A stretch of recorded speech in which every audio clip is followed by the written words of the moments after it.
pengelolaan anggaran yang saya tahu itu di negara kita itu sangat-sangat hati-hati.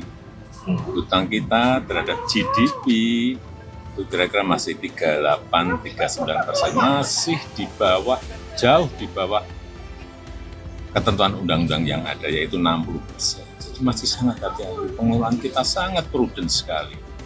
Karena juga Menteri Keuangannya tahu konsekuensi apa yang akan terjadi apabila beban utang itu terlalu besar. Dan dibandingkan negara-negara yang lain, coba dibandingkan prosentase ya GDP dan utang. Ya. Pak, izin Bapak, ini pemerintah akan meluncurkan dana antara.